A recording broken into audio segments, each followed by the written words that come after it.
welcome to this lecture. We are going to talk about the real spectral theorem. In the previous lecture, we saw the complex spectral theorem, which was a very simple characterization of what a normal normal operator is going to look like. Okay, any normal operator is going to have that form. It's going to be diagonal over an orthonormal basis. So if you want to express its matrix, for instance, you can write it in terms of that very simple expression, which is lambda 1 E1 conjugate transpose plus lambda 2.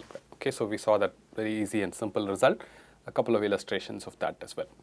So now when you think of a normal matrix, its eigenvalues could be real or complex, and self-adjoint is only a subset of the set of normal matrices, and the matrix, I mean, it's usually over the complex vector space, right? So there is an interest now to looking at how do you exactly characterize self-adjoint operators, right? So that's one interest, and the other interest is what about real vector spaces? Supposing you have a real matrix, is there something you can do within the real field without going to the complex field? So what is the kind of result that one can say? And that's sort of like the self-adjoint operator. You know, what is normal in the complex vector space is the self-adjoint operator in the real vector space. So that's this theorem, which we will see in this lecture.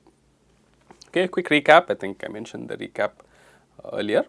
So let's look at what is it that is different between a real and a complex vector space. So in general, most of the properties we looked at in this class are going to hold whether the vector space is real over the real field or the complex field, right? So that much is more or less true. You don't have to worry so much about it, but there are these small minor differences here and there which makes things different. One of the crucial differences is the fundamental theorem of algebra, which is any polynomial is guaranteed to have a polynomial with complex coefficients is guaranteed to have a complex root. You can't say that about real numbers. If polynomial with real coefficients need not have a real root, right? So we know that there are polynomials like that.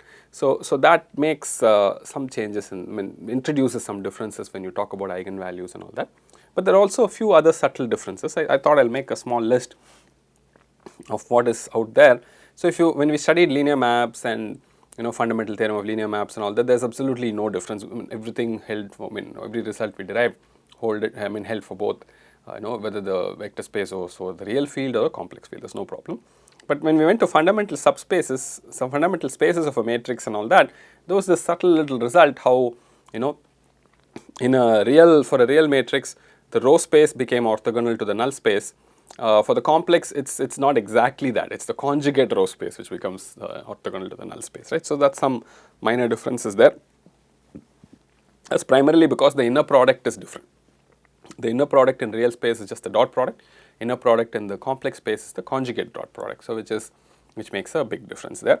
And the other clear difference is eigenvalues, right? So you need not have real eigenvalues for a real matrix, like for instance, for a complex matrix or even a real matrix, there's always a complex eigenvalue. So let me just give one example to illustrate what happens with these eigenvalues and eigenvectors and all that particularly. See, all this is eigenvalues. What about eigenvectors? Should they be real or complex? What happens? So supposing you start with a n by n real matrix, and let's say it has a real eigenvalue lambda. Once the eigenvalue becomes real lambda, then the eigenvector is actually a null space vector in A minus lambda I. Now A is real, lambda is real, I is real, so A minus lambda I is real. You evaluate null space of that, you will only get real vectors, right? So the eigenvectors are real. Okay, so when you have a real matrix and a real eigenvalue, eigenvectors are also going to be real. There's no problem with that, right? So there are maybe other ways to prove these things, but it's clear that that is true, right? So that's interesting. Now, but that need not be true, right? So you can have, even for normal matrices which are not self-adjoint, like for instance this simple example 0, 1, minus 1, 0, you can have only complex eigenvalues. There is no real eigenvalue for this matrix.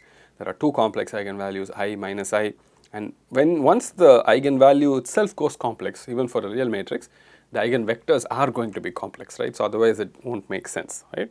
So you will have eigenvectors being complex. So these are the two types of situations you can have typically when you have a real matrix. If it has a real eigenvalue, the eigenvector will be real. If it has a complex eigenvalue, then the eigenvector will be complex. Okay, so this is something to keep in mind when we think of eigenvalues, eigenvectors for real versus complex. Okay, so this is a simple fact. Okay, so what about self-adjoint operators? Like I said, I mean, a normal operators are very easy to characterize, and I was telling you that self-adjoint operators similarly in the real space are very easy to characterize as well. So the crucial result there, which we have seen already, is that for self-adjoint operators, whether they have complex entries or real entries, once they become self-adjoint, the eigenvalues are real. Okay, so that makes a significant, that's an important stepping stone into looking at symmetric or self-adjoint operators in vector spaces over the real field. Okay, so this is a nice guarantee to have. When you have a self-adjoint operator, whether it's real or complex, the eigenvalues are real. Okay, so in particular, if you are going to look at vector space over real and self-adjoint operators, this is very, very useful. Okay, all right. So that's something good to know. So now what happens is, okay, so you have an operator T which is self-adjoint, and then you go to a basis and find a matrix for T, an n cross n matrix. Okay, so let's say vector space V is dimension n as usual. A is an n cross n matrix. We know how to find all the eigenvalues of A, right? How do we do that? We take determinant of A minus lambda I. It's a polynomial in lambda. You find the roots. Okay, so now because T is self-adjoint, because A is symmetric, this polynomial can only have real roots. It cannot have complex roots. Okay, so if it has complex roots, then that root will become an eigenvalue, and that's wrong, right? It's a self-adjoint operator. It cannot have a complex eigenvalue. So this clearly tells you that this polynomial will have all real roots. Okay, now your book has a different proof for a similar result without using determinants. So determinants are not so crucial here. I just put it out here for getting us a simple little argument and getting over the proof. Otherwise, if you don't use determinants here, you have to do a long argument involving quadratic expressions with operators and all that, which is okay. I'll leave you to read it in the book. But for our purposes, since we are anyway okay with looking at determinants, we are simply going to say this will have all real roots. Okay, so that's an easy result to see because eigenvalues of T are real. Okay, now what about eigenvectors? Okay, see, so now this, we know already that there is a good start we have made for a self-adjoint operator over a real field. All its eigenvalues are going to be real. Now what about eigenvectors? For every real eigenvalue, I am guaranteed to have at least one real eigenvector. Okay, but what about geometric multiplicity? Will algebraic multiplicity be equal to geometric multiplicity, or can there be cases where you have a self-adjoint operator, a symmetric matrix, but its geometric multiplicity is strictly less than the algebraic multiplicity? Then what will happen? It will not be diagonalizable. Okay, so can you have a self-adjoint operator which is not diagonalizable? Okay, even over the real field. Okay, so that's a interesting question that one can answer, and all these questions are beautifully settled in the real spectral theorem, which we will hopefully see in the next slide. Okay, so this is the real spectral theorem. Okay, so you have a vector space over R, okay, over the real field, and T is an operator. Okay, the following are equivalent. When you say equivalent, again, any one implies the other. They are all equivalent. Okay, if T is self-adjoint, then there is an orthonormal basis of eigenvectors of T in V, in the real vector space. Okay, and of course T is diagonal with respect to this orthonormal basis, and this is implied, I mean, this is if and only if. Okay, if T is self-adjoint, then T is diagonal with respect to an orthonormal basis. If T is diagonal with respect to an orthonormal basis, then T is self-adjoint. So it's a complete characterization of what a self-adjoint operator will be. Okay, what a symmetric matrix will be. It will be something which is diagonal with respect to an orthonormal basis, nothing else. Okay, so this simplifies the description of self-adjoint operators. Not only that, it also tells you that any self-adjoint operator is diagonalizable. Its geometric multiplicity of any eigenvalue will be equal to the algebraic multiplicity. All of that is guaranteed by this real spectral theorem. So it's a very powerful result, and you can see the analogy between this and the complex spectral theorem, right? What is normal operators in vector spaces over complexes is sort of captured, that spot is captured by self-adjoint operators in vector spaces over the reals. Okay, so it's a very simple and elegant result. It tells you that a symmetric matrix is always diagonalizable. You cannot have a symmetric matrix which is not diagonalizable. Okay, so that's a nice result to have.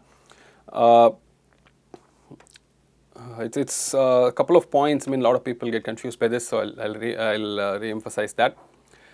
it's not necessary that a symmetric matrix should have distinct eigenvalues, right. So, we saw before, if an operator has distinct eigenvalues, then it is diagonalizable. A symmetric matrix, whether it has distinct eigenvalues or not, it's always diagonalizable. So, that's the power of this result, right. So, any symmetric matrix is diagonalizable, any self-adjoint operator is diagonalizable. So, that's the power of this result. So, simple examples are there, but anyway, that's what I mean. So, keep that in mind. Okay. So, we will do a quick proof, and proof is very similar to what we did in the normal case. So, first of all, 2 and 3 sort of imply each other, we can forget about them, and 3 implies 1 is also very easy to show. Okay. So, let us say if you have T being diagonal with respect to an orthonormal basis, you will have a diagonal matrix representing T. Now, all the diagonal values are the real eigenvalues of T, so they are all going to be real.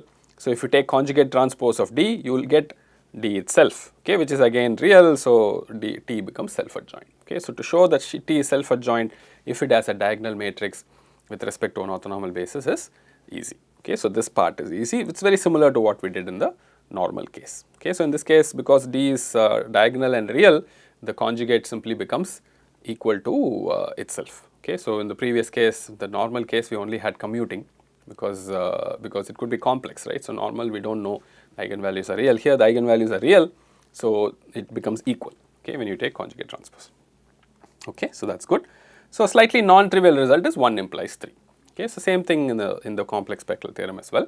So, here we will follow an approach similar to, sort of similar to what we did for the complex spectral theorem. The complex spectral theorem, we started with the orthonormal basis, which gave a upper triangular matrix, right, and then we showed that that is diagonal. Okay.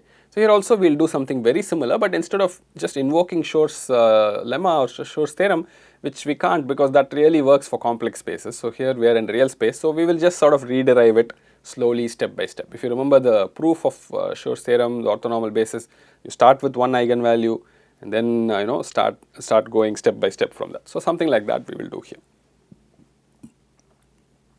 Okay. So, you start with one eigenvalue. I know it will be a real eigenvalue for T because its T is self-adjoint, and it has a real eigenvector. Once you have a real eigenvalue, it will have a real eigenvector. It is easy to see. Okay. So, we can extend V to an orthonormal basis. Okay. The orthonormal is important. We extend V to an orthonormal basis, and all of these are real, right. This is over the real field. Okay. V, V1, U1, U2, Un minus 1. So, in this basis, if you find a matrix for T, okay, the first column is going to be lambda followed by all zeros, and the next columns will be various things. Now, remember, this is an orthonormal basis with respect to which you have found a matrix. Now, this is real, everything is real here.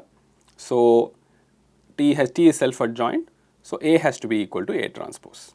Okay. So, if A has to be equal to A transpose, then clearly the top row A12 to A1n have to be all 0, right. So, this has to be equal to its transpose, it has to be symmetric, so that has to be true. And then A1 has to be equal to A1 transpose.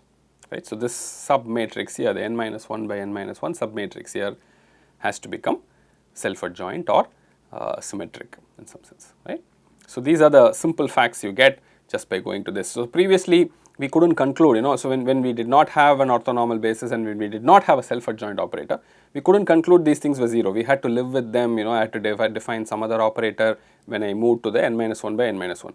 In this case, when I go to n minus 1 by n minus 1, I simply get another symmetric matrix. Okay. So, that is a nice thing to have here. So, the top row is all 0.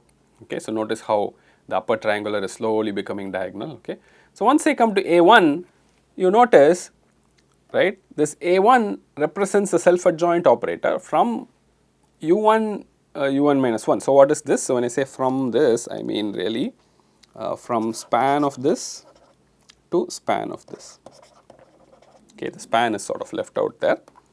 Okay. So, you can see that, because notice, A1, the top row is all 0, right, for A1. So, when you apply U1 on it, you are never going to get anything from V. Okay. So, V will not play a role when A1 alone is operating. So, from U1 to UN minus 1 to UN to UN minus 1, if you look at the span of those two, this A1 will represent a self-adjoint operator. Okay. So, you have come from dimension n to dimension n minus 1 with some diagonal lambda extension. Okay, then you repeat whatever you did with A for A1. Okay, so you can even write a program for doing this. It's easy to go step by step and step, and in every stage you will have an orthonormal basis, and A will start being diagonal, you will get smaller and smaller. This A1 will become A2, which is n minus 2 by n minus 2, then A3, A4, etc. And finally, you will end up with an orthonormal basis with respect to which the operator T itself is diagonal. Okay, and that's the result. Okay, so this argument you can make in so many different ways. You can make it in a slightly more abstract way with invariant U and U perp and all that, which is what your book does, and some induction sort of argument which can make it a little bit more clean. This one maybe is a little bit more dirty, involves matrices and all that, but I think it gives you the crux of the idea of how this orthonormal basis works out. And look at how self-adjoint is so important. Otherwise, you can't get rid of the upper triangular terms. They go away because of the self-adjoint property. Okay, so that's the end of this proof. So this real spectral theorem is very powerful, particularly when you want to look at matrices of self-adjoint operators on real spaces, or basically symmetric matrices. What happens when you have an n by n real symmetric matrix, which of course represents a self-adjoint operator, say with respect to the standard basis. Okay, any other basis is fine. You can pick the standard basis. We know from the real spectral theorem that there is an orthonormal basis E1 to En, right, such that Ei is an eigenvector of A.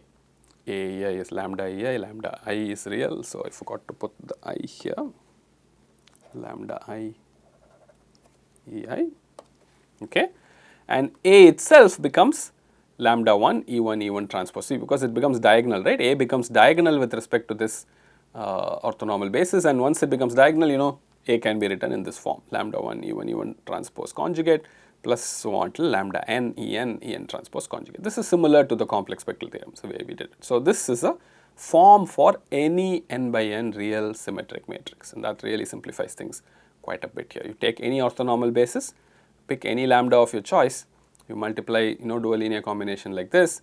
Each one is a rank 1 matrix, you add up n of them, multiply by lambdas, whatever they are, 0, non-zero.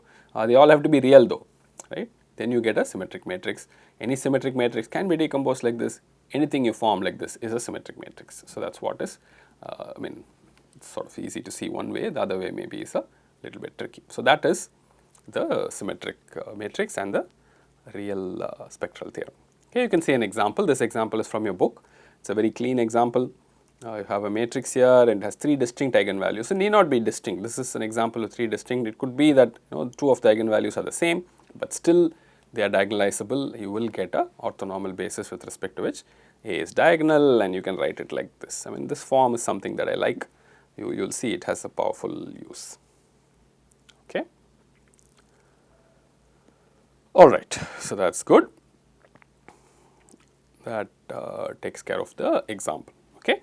So that's the real spectral theorem. Hopefully you got a feel for how it works. Okay. And let's summarize all that we have looked at in terms of spectral theorems for normal and adjoint, self-adjoint operators. Okay. So everything starts with sort of an orthonormal basis. So now you could be, the vector space could be over complex or real. The normal and self-adjoint operators have a special role there. You can start with an orthonormal basis, and you can form a matrix A, let's say, which is lambda 1 E1 transpose conjugate in this form. Okay. So the EIs are, expressed in coordinate terms over a standard basis, let's say, and you can form some linear combination of rank 1 matrices which give you A, right. So this is a special form. This captures normal and self-adjoint operators, and I put a table here to tell you how you can pick EI and how you can pick lambda I to get different types of matrices. Okay. So if you want to think of normal operators in complex vector spaces, you can allow EI to be complex and you can pick lambda I complex. If you are thinking of self-adjoint operators in complex vector spaces, EIs can be complex, but these lambda i's have to be real. Okay, you can't take lambda I being complex, lambda I have to be real. That makes it self-adjoint. Now, if you're thinking of real self-adjoint operators, symmetric operators in real vector spaces, the EIs are real, lambda i's are real. Okay, so this lets you go one way or the other. Both ways, this is all that you have to worry about when you think of normal, self-adjoint and self-adjoint operators in complex and real vector spaces. Sort of conveys everything together. Okay. So what are the advantages of a form like this? First thing is you can do powers of A. Okay. So when you do powers of A, you can see, I mean, any diagonalization gives you that, but this diagonalization is particularly easy to write down. You know, A per k is lambda 1 per k, everything else remains the same. It's just lambda 1 per k, lambda n per k. Okay. So usually what people do is you would order these lambdas by magnitude. You know, biggest one comes first and smaller one comes next, etc. So these guys are bigger and all these guys are smaller. Remember, EI is orthonormal, right? So I have normalized it. So keep that in mind. So as k becomes larger and larger, you see that if this lambda 1 is the unique maximum, let us say, then A power k will tend to just a rank 1 matrix with lambda 1 per k E1 transpose conjugate being the rank 1 matrix. Okay. So it is also common to make a rank R approximation of A. Remember, if you order it in magnitude like this and you want a rank R approximation, a low rank approximation of A for whatever reason, you can simply stop with the first R terms, isn't it? So this kind of ideas, these kind of ideas have powerful applications in engineering and all that. Okay, quite often you'll be dealing with a very large matrix, and for various reasons, I mean, you don't care so much about being precise about every entry in the matrix. You want a sense of what it is, and for that, a low rank approximation might be very useful for you. So something like this can be done, and that's very useful. You can go back and see in the example what happens when you make a low rank approximation for a symmetric matrix left this form. Okay. So that sort of summarizes the spectral theorem. So this is sort of concludes the lectures in the week, and hopefully you get a good summary of what normal and self-adjoint operators are and what the spectral theorems tell you in terms of characterizing them. Going forward in the next week, we will start looking at positive operators and isometries. So those are again two different types of operators which sort of complement these normal and self-adjoint operators and give you a good handle on how to work with larger class of operators in real and complex vector spaces. Thank you very much.